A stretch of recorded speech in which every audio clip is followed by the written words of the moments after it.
अहमदाबाद विमान हादसे के बाद से भारत में लगातार विमानों में तकनीकी खामियां सामने आ रही हैं। कभी फ्लाइट टेक ऑफ से ठीक पहले तकनीकी समस्या से गुजरती है, तो कभी टेक ऑफ के बाद इमरजेंसी लैंडिंग करानी पड़ती है।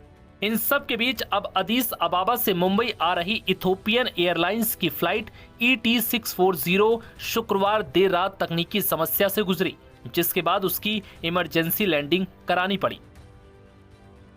जानकारी के मुताबिक एयरलाइंस के बोइंग 787 ड्रीमलाइनर विमान में मिड एयर डिप्रेशराइजेशन की स्थिति उत्पन्न हो गई, जिसके कारण 7 यात्रियों की तबीयत बिगड़ गई। जिसके बाद विमान की छत्रपति शिवाजी महाराज इंटरनेशनल एयरपोर्ट पर रात 1:55 पर इमरजेंसी लैंडिंग कराई गई। इस घटना में एक यात्री की हालत ज्यादा गंभीर हो गई, जिसके बाद उसे अस्पताल में भर्ती कराया गया। अब आपको बताते हैं कि मिड एयर डिप्रेशराइजेशन क्या होता है, जिसकी वजह से विमान में यात्रियों की तबीयत बिगड़ गई। दरअसल मिड एयर डिप्रेशराइजेशन वो स्थिति है जब विमान के कैबिन में हवा का दबाव अचानक कम हो जाता है। ये आमतौर पर तकनीकी खराबी जैसे कैबिन प्रेशर सिस्टम की विफलता या विमान की संरचना में रिसाव के कारण होता है। इससे यात्रियों को सांस लेने में तकलीफ, चक्कर आना या अन्य स्वास्थ्य समस्याएं हो सकती हैं। ताजा घटना 23 जून को एयर इंडिया हिथ्रो मुंबई उड़ान के दौरान 6 क्रू सदस्यों समेत 11 यात्रियों को चक्कर आने और मिचली आने के कुछ दिनों के बाद हुई है। बीमारी के कारणों की जांच की जा रही है। रिपोर्ट के मुताबिक फ्लाइट संख्या ET640 में 300 यात्री और 11 चालक दल के सदस्य सवार थे। इसने इथोपिया की राजधानी अदीस अबाबा से मुंबई के लिए उड़ान भरी थी। ये घटना तब हुई जब विमान अरब सागर के ऊपर से उड़ रहा था।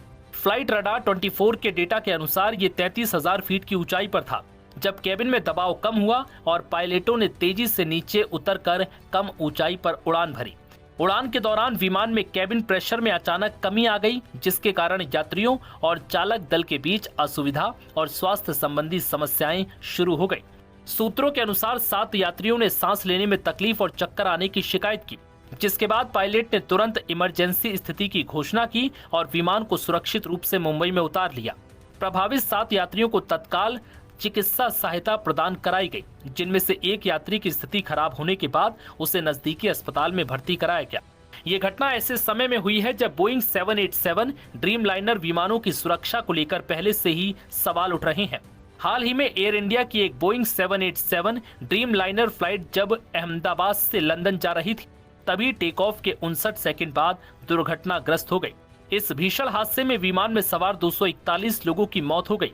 इस दुर्घटना के बाद बोइंग 787 विमानों की सुरक्षा और रखरखाव प्रक्रिया पर वैश्विक स्तर पर जांच अब तेज हो गई है।